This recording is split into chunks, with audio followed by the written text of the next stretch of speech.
Hi. I was in synagogue a few weeks ago listening to the weekly Torah portion, which is Balak, and then hearing the rabbi's presentation describing something interesting from that weekly portion.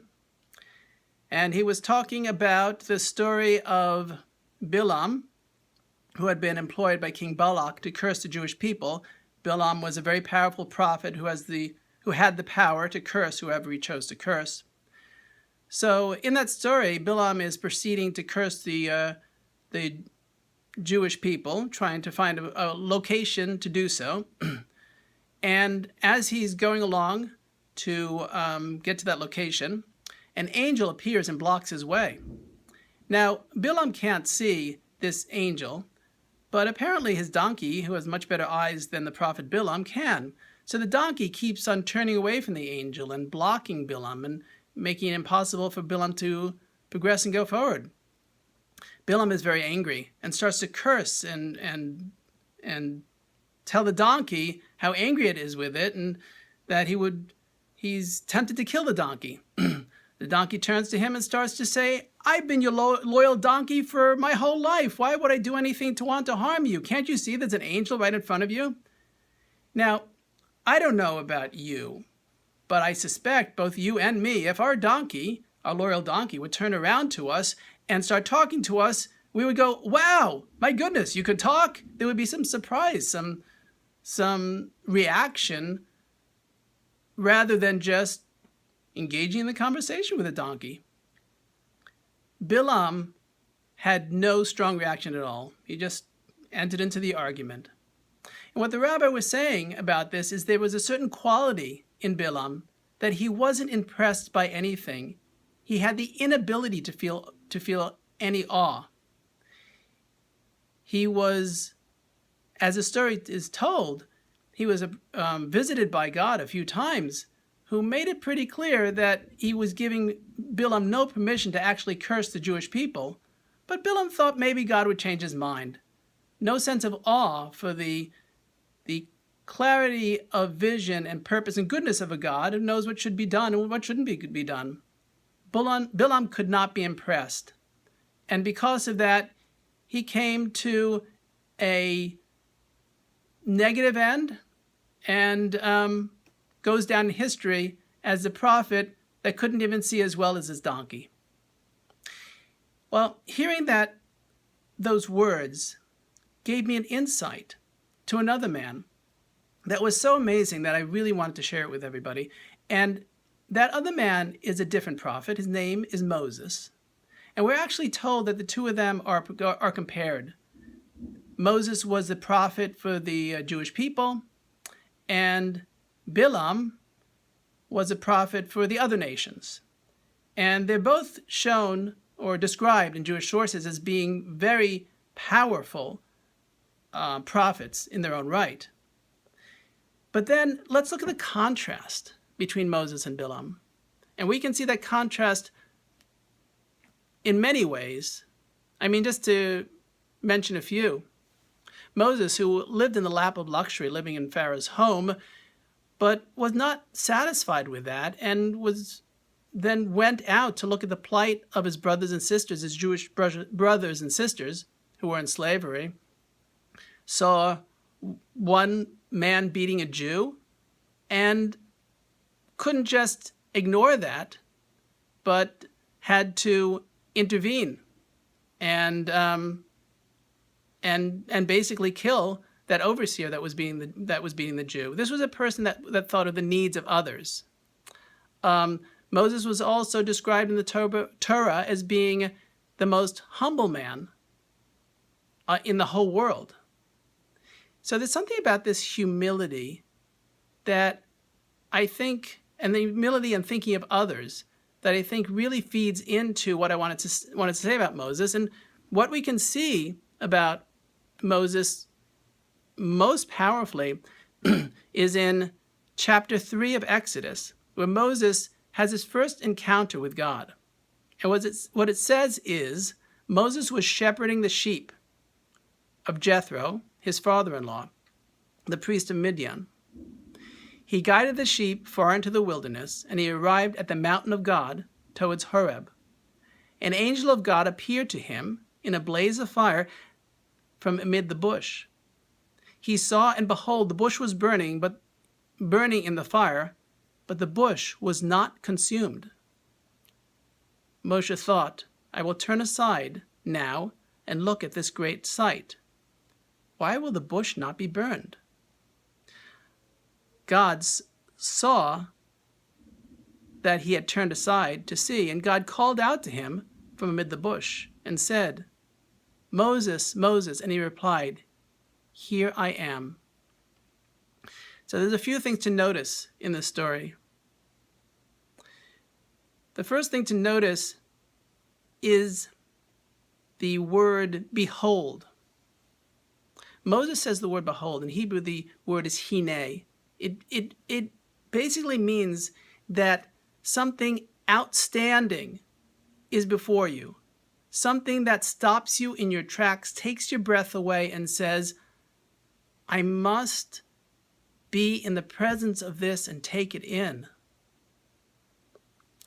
And so, what was it that he saw? He just saw a bush that was on fire. Now, if you or I walked past a bush that was on fire, we might say, wow, a bush that's on fire, and then keep walking. What's so amazing about a bush that's on fire? But Moses was a man that could notice things. It was not just the bush was on fire. It was that the bush was on fire, but was not consumed.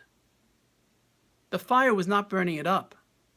Moses had the power to see the deeper dimension of things. And think about that. Something that's burning, but is not consumed. We all walk through our daily lives and maybe see that every day and don't notice it. Think about this.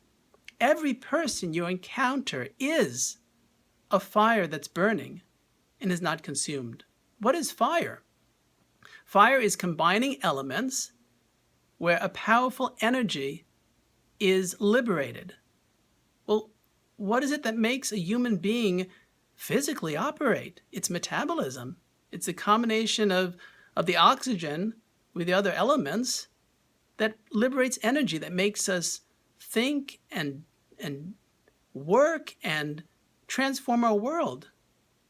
We could say the same thing about our thoughts. Our thoughts combine and in doing so liberate powerful energies into the world with the insights that we have. We are that bush that is burning but is not consumed. Well, anyway, but let's get back to the original story. Moses, is able to say, behold, there's something special here, and respond to it. And so he turns to see the bush, and that is when God himself speaks to Moses. Moses makes himself open to knowing that something special is there, and then something even higher appears, which is God himself. Now, that, as I said before, the word behold in Hebrew is hine. Moses responds to God when God speaks to him with another very similar word. The word is Heneni. Heneni is the word that is spoken by other famous Torah personages, most notably Abraham. The word Heneni means, here I am, with my full spirit and willingness to serve the God that speaks to me. So I was struck by the fact that Hine and Hineni are really the same word, and the only difference is that Hineni means, behold, I am here. Or in a different way, it could be seen as, behold the depth of the eye that has such fires within it to offer to God. And so that made me think about the work of the great psychiatrist Viktor Frankl. who throughout his life, through the bulk of the 20th century, was saying that the greatest ill of modern man is that he struggles and often fails to find a meaning in his life. And if we can find a higher purpose to serve, much of our depression, hopelessness, brutality would go away, and it would be a much better world.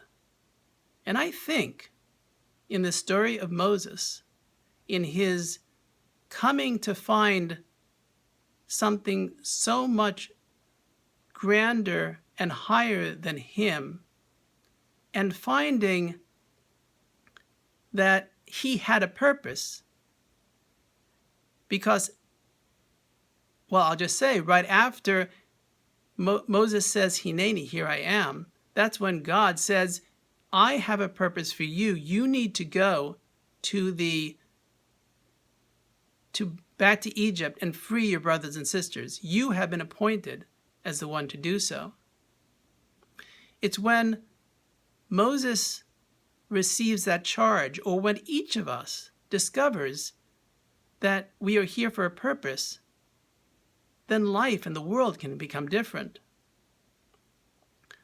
I urge all my listeners to look around the world, to look around different lifestyles that seek pleasure, lifestyles that seek, I'm in it for number one, or other lifestyles where someone says, I must be here for a reason. And look at your own self and say, and have a sense of awe. What does it mean to be a conscious human being with a heart and with care? And what does it mean to be such a human being in a world where so much suffering surrounds us? And maybe, like Moses of old, we can respond. We can say to God, behold, I see you, and Heneni, behold me, I am here. Tell me how to serve, how to make this a better world. And if we all did that, a better world, I believe it would become. Thank you for listening.